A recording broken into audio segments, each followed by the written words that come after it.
नमस्कार, मैं गुड़िया शाह। गुड मॉर्निंग स्टडी में आपका स्वागत है। यूपी सरकार को सुप्रीम कोर्ट से लगी फटकार। मुख्यमंत्री कार्यालय के काम पर उठाए सवाल। किन अफसरों पर लटकी तलवार, आइए जानते हैं।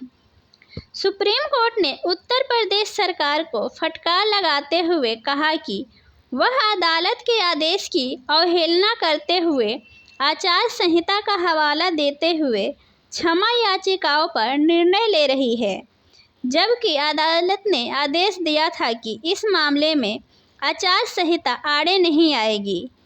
अदालत ने पिछले सप्ताह उत्तर प्रदेश के कारागार विभाग के प्रमुख सचिव को अदालती आदेश का पालन न करने पर सोमवार को वीडियो कॉन्फ्रेंसिंग के जरिए पेश होने का निर्देश दिया था। यह मामला कैदियों की सजा माफी पर निर्णय लेने का था। जज जस्टिस अभय ओका ने कहा कि आप हर मामले में हमारे न्यायालय के आदेशों की अवहेलना कैसे कर रहे हैं। हर मामले में जब हम आपको समय से पहले रिहाई के मामले पर विचार करने का निर्देश देते हैं तो आप उसका पालन नहीं करते।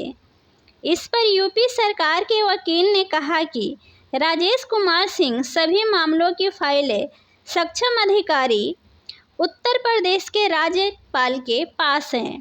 वह बाहर थी, आज आने की संभावना है और इस पर कार्रवाई की जाएगी। हमने 5 जुलाई को संबंधित मंत्री को फाइल भेजी और वहां से 11 जुलाई को सीएम और 6 अगस्त को राज्यपाल को भेजी गई। इस पर जस्टिस ओका ने कहा कि देरी के लिए कैदी को मुआवजा कौन देगा। इस पर यूपी सरकार के वकील ने कहा कि हमें 16 अप्रैल को प्रस्ताव मिला और इस बीच आचार संहिता लागू हो गई। तब जस्टिस ओका ने कहा कि हमने कहा था कि यह आड़े नहीं आएगा।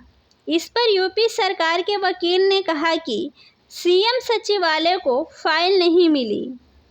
इस मामले में आदेश देते हुए सुप्रीम कोर्ट ने कहा कि यूपी सरकार के वकील के पास इतनी देरी के लिए कोई स्पष्टीकरण नहीं है।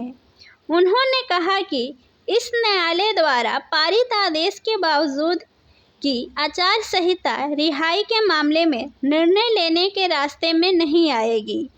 सीएम के सचिव को भेजी गई फाइल स्वीकार नहीं की गई। आचार संहिता खत्म होने के बाद ही फाइल सीएम सचिवालय को भेजी गई। हम यूपी सरकार के वकील को निर्देश देते हैं कि वे हलफनामा दाखिल करके उन अधिकारियों के नाम बताएं जिन्होंने फाइलें लेने से इनकार कर दिया।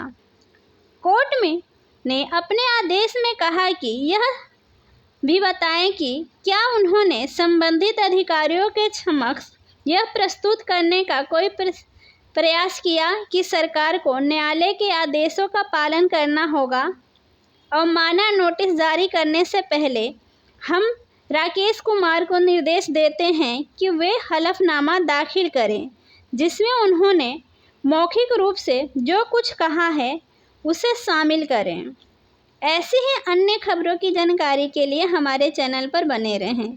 धन्यवाद।